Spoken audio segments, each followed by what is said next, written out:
Assalamualaikum warahmatullahi wabarakatuh. Halo sobat Odi pemerintahan Habib Sultan Taha di Jambi. Kembali lagi di sini bersama saya Ahmad Junaidi, tentunya di podcast Odi Ilmu Pemerintahan Habib Sultan Taha di Jambi.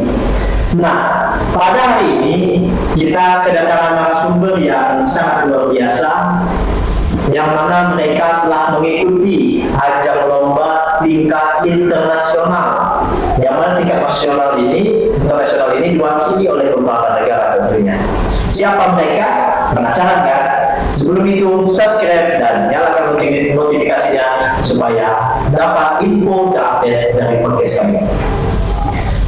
Nah, narasumber kita adalah pemenang kategori lomba Seiba internasional di Imam Bonjol. Nah, kalian mungkin tidak asing dengan mereka. Siapa nama-nama mereka? Terlebih dahulu lebih baik kita mengenalkan biar yang tak kenal menjadi kenal, tak kenal mungkin bisa diingat menjadi kenangan. Nah, oke Kak, siapa nih dari kakak yang pertama? Halo teman-teman, nama saya Farida Magile. Halo teman-teman, nama saya Juliana Pailori. Halo teman-teman, nama saya Rizka Olivia.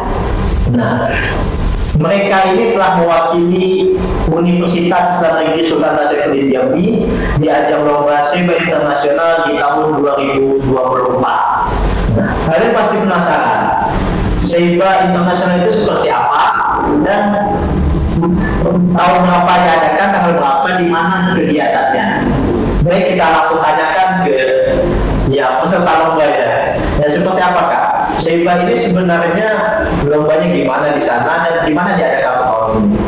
Oke, baik Kak, terima kasih. Sebelumnya, Seiba ini adalah festival yang mana dilaksanakan atau diselenggarakan oleh UIN Imam Bonjol Sumatera Barat Kadang, yang mana banyak sekali festival dari budaya, Islam, dan juga olahraga. Tentunya UIN SS Jambi mendukung penuh berpartisipasi dan mengirim peserta terbaik, mahasiswa-mahasiswi terbaiknya di UIN Imam Bonjol. Jadi di sana Kak ada festival tarian, ada festival puisi, kritisasi, Al-Quran, dan juga ada olahraga seperti memanah dan catur.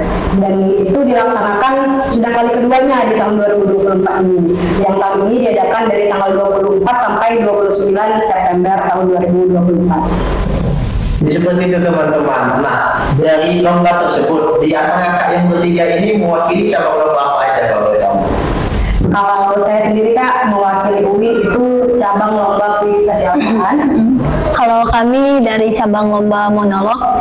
Kalau saya dari cabang olahraga panahan. Nah, dari lomba-lomba tersebut pasti memiliki proses jenjang yang panjang dari segi latihan ataupun apa.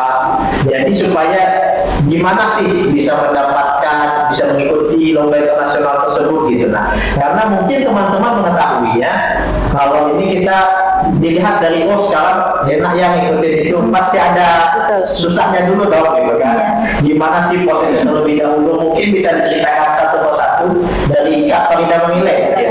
Oke, baik, terima kasih Kak Junaidi. Sebelumnya sebenarnya kalau basic di kritisasi itu baru muncul saat kuliah ini Kak, karena pas dulu aku sekolah menengah kejuruan, kebetulan saya basicnya di musik, di tarik suara, tapi pas di UIN ini waktu tahun ini ada Ramadan Fair Universitas Jambi mengadakan provinsi Jambi. Pada saat itu saya mencoba hal baru Kak untuk mengikuti kritisasi Al-Quran. Gimana sih rasanya ya kalau mencoba hal baru?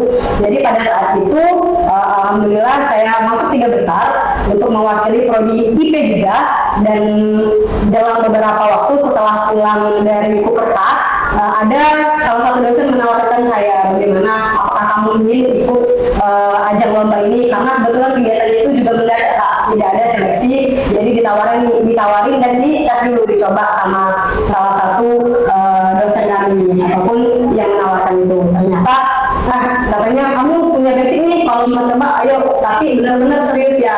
Siap Pak Bu. Jadi saya melapor ke prodi, alhamdulillah prodi juga merestui.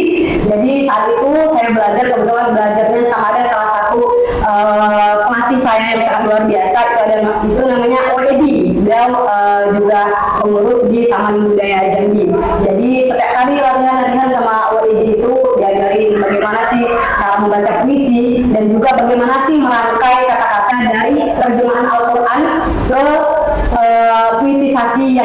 dibuat puisi, jadi terjemahan Al-Quran itu Kak dibuat puisi lalu dibacakan.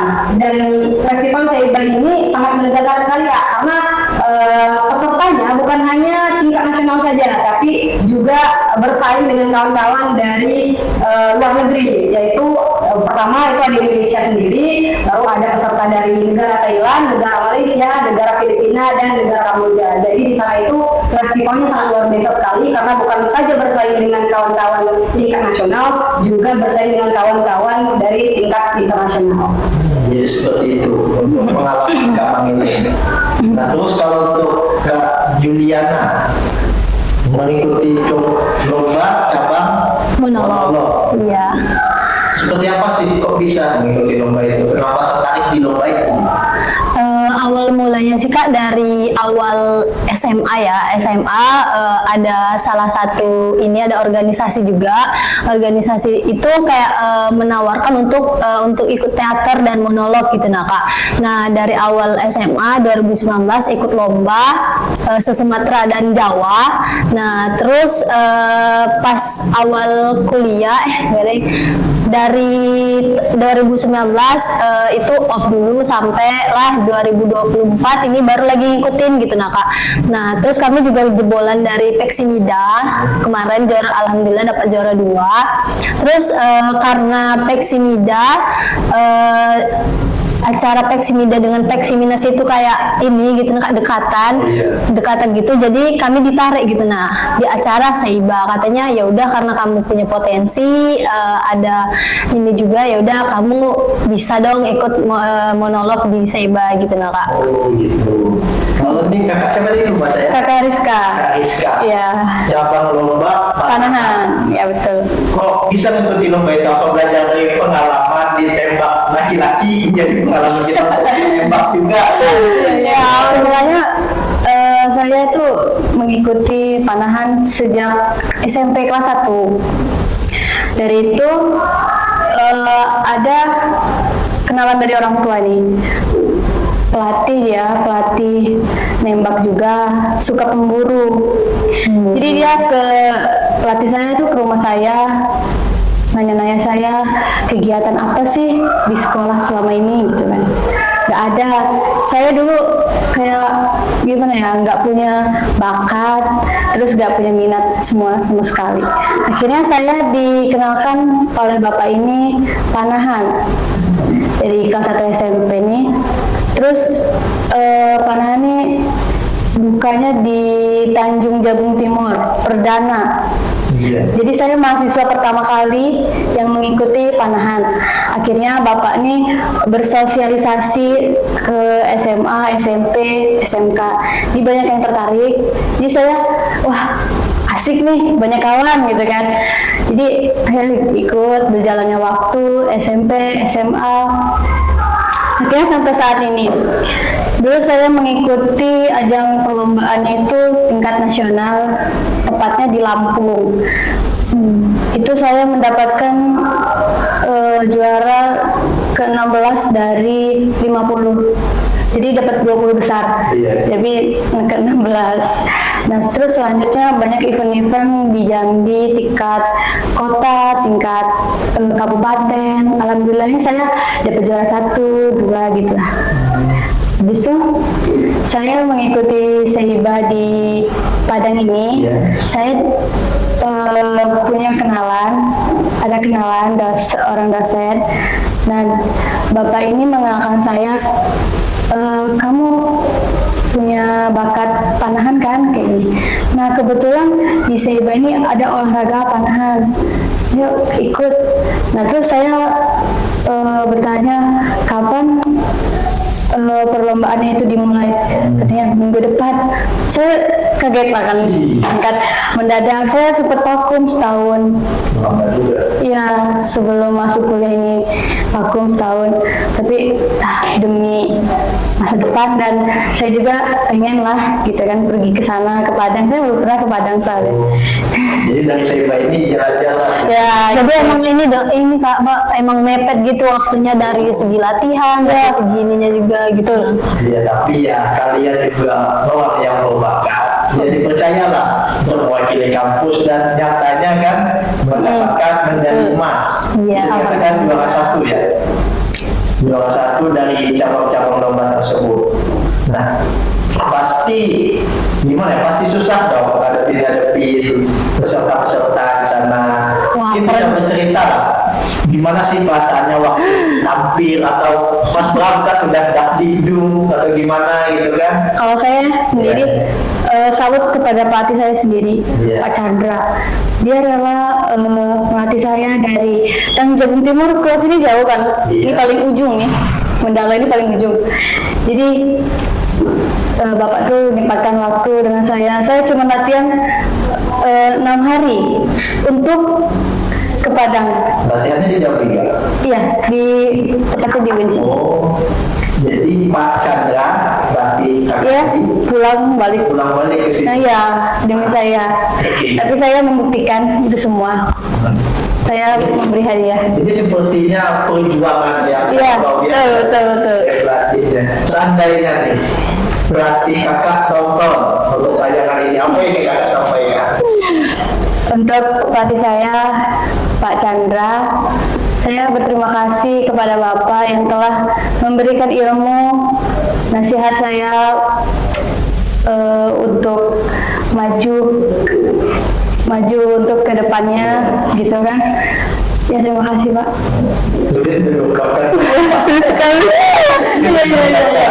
Ya, karena kita mungkin merasakan perjuangan seorang guru yang berkorban dan rela. Tidak ada kata-kata lagi Pak. Iya, rela untuk datang dari tempat yang jauh, Ya, dari ujung-ujung bahasanya ya. betul.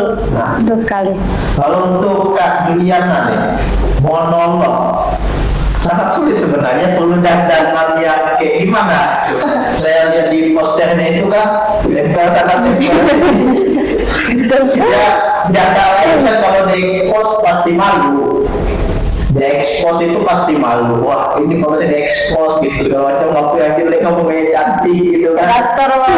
Iya pasti. Kenapa itu Kak? Nah, kalau dibilang monolog itu juga bukan cuma tentang artikulasi, tapi itu banyak belajar tentang apa-apa gitu loh Bang. Contoh yang pertama itu belajar tentang yang pasti artikulasi, terus tuh mimik wajah, terus tuh gerakan, sama harus bisa blockingnya gitu nah Bang. Nah, untuk monolog sendiri itu Bang, kalau dibilang mudah, susah gitu ya Bang, soalnya di UIN sendiri itu belum ada kayak yang ini monolognya gitu nah, monolog sama teaternya gitu nah. Jadi tuh ya alhamdulillah pas ikut Peksimida sebelumnya itu dikasih seorang pelatih gitu nah Bang. Terus ada sedikit konflik dikit Bang, soalnya setelah Peksimida, setelah diberangkatkan Peksiminus juga nih Bang, kan itu kan untuk studi tiru, ibarat studi tiru gitu nah kan Bang, untuk Peksiminus. Nah, selama di Peksiminus kami memang sudah dikasih tahu gitu nah Bang, kalau kami bakal diajak untuk ikut di Seiba ini, tapi dengan catatan ubah naskah gitu nah Bang. Jadi untuk 10 hari ngapal naskah dengan mimik wajah, dengan artikulasi, dengan hafalan blockingnya tuh, dengan hafalan juga itu sangat mudah. Jadi dari situ kayak udah aduh gimana gitu nah Bang. Jadi kayak alhamdulillahnya Hamin satu sebelum berangkat ke Padang langsung dikabarin, ya udah pakai naskah yang lama aja. Jadi kayak kami ya udah, ini soalnya belum ini juga kan Bang gitu nah. Jadi sebenarnya monolog ini kita ngambil kisah orang atau kita buat kisah sendiri ya? Kalau monolog sendiri itu naskah gitu nah Bang. Naskah ibaratnya tuh orang tidak akan bisa membuat naskah itu kalau belum ada pengalamannya. Jadi ibaratnya kalau misalnya bisa diambil dari kisah nyata, iya, tapi tersembunyi gitu nah Bang. Iya. Gitu. Gimana kalau kisah curhatan istri itu beda lagi? Nah, itu beda. Bisa nggak itu jadi monolog? Kalau itu bisa, tapi harus ada pesan tersirat dan apa tujuan dari pembacanya itu gitu nah Bang. Sebenarnya kalau dari kisah curhatan istri itu banyak ya. Pelajarannya ya. Nah, iya bisa. Tapi agak susah sih pastinya. Agak susah pasti. Belum lagi make upnya, belum lagi nonton make up, terus tuh kesesuaian dengan kostum gitu bang. Terus tuh ada sama properti yang paling sulit gitu nah bang. Entah itu butuh properti yang agak berat, harus memang dibawa gitu nah bang. Gitu. Oke, jadi di sini nih, selama mengikuti lomba pasti kita memerlukan yang namanya apa ya?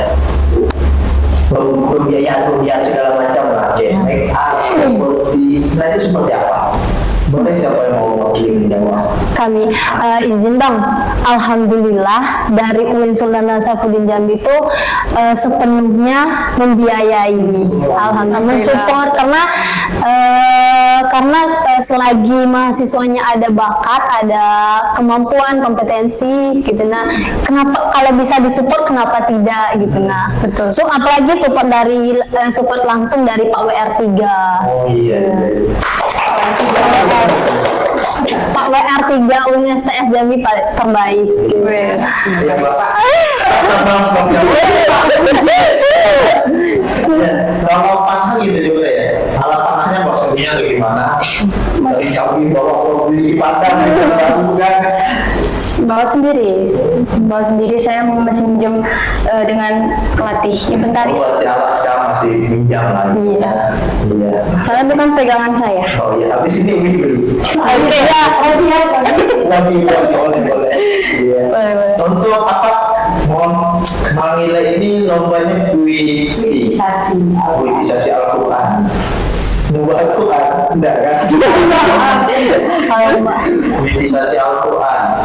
Gimana sih kok bisa punya pemikiran merancang teks dengan seindah puisi? Itu kan agak mungkin enggak? Ada apa namanya? Baik-baik itu tentunya ada berkata pesan yang tersirat. Ya, seperti apa kok bisa gitu? Ya baik Kak, untuk kritisasi Al-Quran ini sendiri pada umumnya itu adalah cara kita menyampaikan apa yang sudah kita buat dan apa yang sudah tertera di dalam Al-Quran. Kalau untuk secara umumnya sih, ya itu ada berbeda-beda Kak. Khusus untuk Seiba ini, itu hanya terjemahannya saja kebetulan. Tapi kalau untuk tergantung sama juknis yang ada. Terkadang kita disuruh buat kritisasi dari terjemahan Al-Quran, yang penting tidak mengurangi ataupun menambahkan artian dari terjemahan Al-Quran itu sendiri. Namun pada Seiba kemarin itu Kak, memang benar-benar real dari panitia itu hanya membacakan Al-Quran, membacakan arti dari Al-Quran tersebut. Jadi hanya membacaannya. Kalaupun membuat kritisasi, itu tentunya saya juga didampingi oleh pelatih dan para dosen yang memang ahli di bidang itu. Karena saya pun pribadi ya mahasiswa juga tidak berani untuk membuat kritisasi Al-Quran itu sendiri. Jadi untuk lomba kemarin puisinya dadakan, udah disiapin. Kalau dadakan sebenarnya dadakan juga ya teman-teman, karena jujur ya mohon maaf nih karena ada beberapa insiden seperti keterlambatan juknis. Jadi kami itu sudah satu minggu kami dikasih kabar bahwa kami akan diutus mewakili UIN Jambi, mewakili prodi ilmu pemerintahan untuk mengikuti Seiba internasional. Namun juknis itu keluarnya ada yang H5, ada yang H3, ya. Jadi banyaklah Kak di grup masing-masing cabang lomba problematika dari kawan-kawan 20 universitas ataupun perguruan tinggi yang di Indonesia ikut dan juga internasional, itu banyak sekali problematika untuk menyampaikan penampilan bagaimana sih sebenarnya. Tapi alhamdulillah direspon baik sama panitia dari kakak-kakak ataupun ibu-ibu bapak dosen dari UIN Imam Bonjol, dan akhirnya H1 itu kami semua mendapatkan pencerahan ataupun ilahi bahwasanya penampilan misalkan dari kritisasi itu hanya membacakan terjemahannya saja. Memang benar-benar membacakan, boleh membawa teks. Oh iya, jadi dari terjemahan Quran tadi kita baca jadi puisi. Iya, kita baca. Pasti baca puisi. Terserah itu ayatnya apa. Ayatnya ada wajib ya. Sama sih semuanya kayak ini kayak nyanyi apa. Kalau khusus kritisasi Al-Quran itu ada surah wajib, itu ada surah Al-Fajr. Lalu yang surah pilihan ini banyak Kak. Saya mengambil surah Al-Baqarah. Jadi seperti itu. Al-Qari'ah. Jadi seperti itu teman-teman. Jadi proses daripada mahasiswa ataupun narasumber kita pada kali ini ya tidak sembarangan gitu. Banyak rintangan yang dilewati oleh mereka, pasti perjuangan yang perlu ekstra ya. Tapi punya support system semuanya. Orang tua. Apa lagi kayak baca gitu. Ya kalau ada yang belum bisa daftar. Iya. Jadi seperti ini Kak, telah mewakili itu kan kemarin waktu perlombaan ya rektor kita telah bawa itu langsung pulang bagaimana apa info pulang hari ini seperti apa. Nah, kalau itu seharusnya Bang kita tuh baliknya hari Minggu. Hari Minggu jadi sampai ke Jambinya hari Senin gitu. Nah, terus tuh pas awalnya tuh kayak ya happy gitu kan mau diajak jalan-jalan. Nah, pas tiba di apa sih namanya? Di Bukit Tinggi. Bukit Tinggi. Belum nyampe Bukit Tinggi baru beli oleh-oleh. Masih cari oleh-oleh. Nah, terus dikabarin gitu. Nah, dikabarin kalau misalnya rektor kita telah berpulang gitu nah Bang. Jadi otomatis ya dari dosen-dosen dan dari kami juga ya otomatis ya langsung putar arah gitu. Iya, langsung ada alhamdulillahnya dari jam 5 sore kita OTW dan nyampe di Jambinya jam 8 jam 9 pagi karena kita kerja Ya akan beli karena beliau juga win. Iya. Yang lomba. Pas ya pelepasan kemarin juga beliau yang melepas kami. Pelepasan kemarin beliau bapak yang sangat luar biasa ya kawan-kawan. Beliau yang melepas kami dan jadi sedih. Iya. Jadi pas berangkat dilepas sama beliau, tapi pulang kami nggak sama. Malah kami gitu yang melepas bapak untuk selamanya.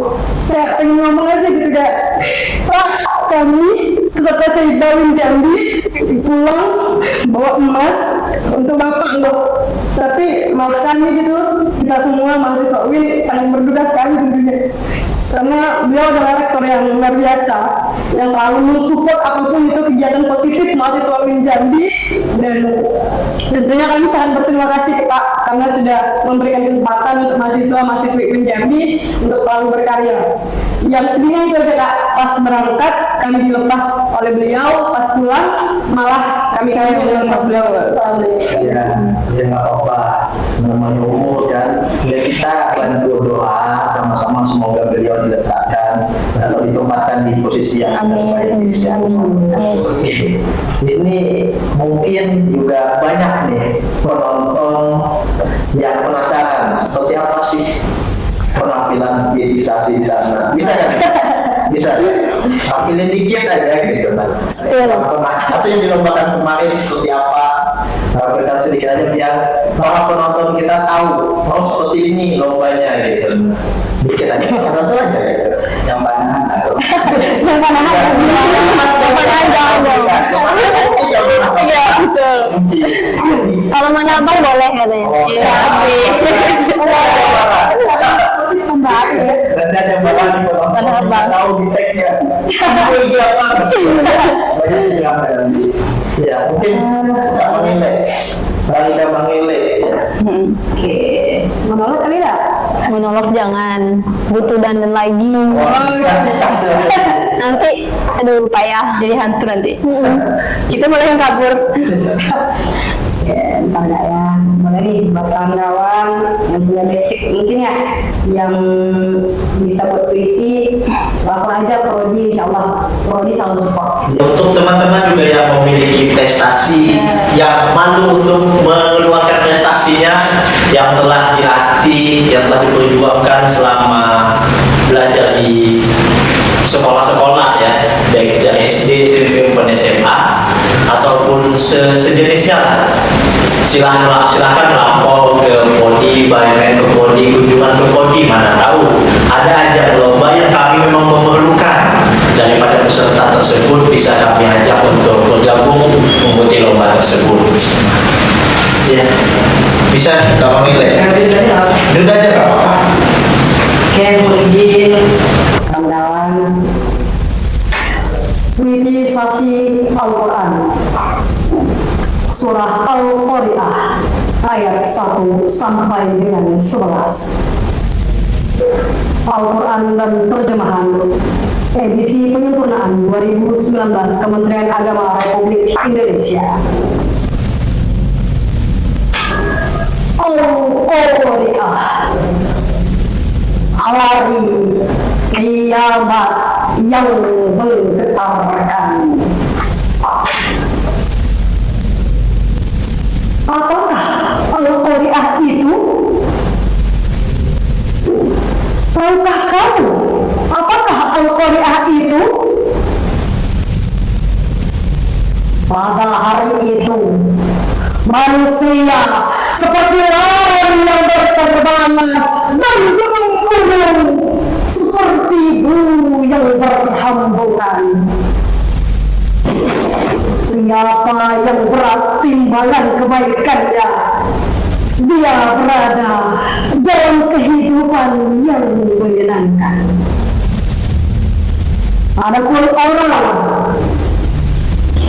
yang berat timbangan kebaikannya, tempat kembalinya adalah neraka hawiyah. Tahukah kamu apakah neraka hawiyah itu? Iya, adalah api yang sangat panas. Terima kasih. Wah. Kebawa suasana nih Kak. Sangat luar biasa ya penampilannya, asli menghibur saya, jadi nggak dosa. Nah, itu yang jadi pertemuan kita pada kali ini. Terima kasih telah membantu dan memberikan support terhadap teman-teman yang mungkin sekarang masih malu ingin mengeluarkan apa sih prestasi saya, gimana sih saya ini harus menyalurkan prestasi saya. Dan kami sangat berterima kasih telah mewakili UIN dan Kodim Pemerintahan di ajang SEBA Internasional dan mendapatkan juara 1 dan medali emas. Terima kasih. Demikian podcast pada kali ini teman-teman. Jadi apabila mungkin teman-teman para penonton ingin request narasumber, siapa yang berhak menjadi narasumbernya, silahkan komen di komentar channel kita. Demikian podcast kali ini, sampai jumpa di lain pertemuan. Halo Sobat Pemerintahan, wassalamualaikum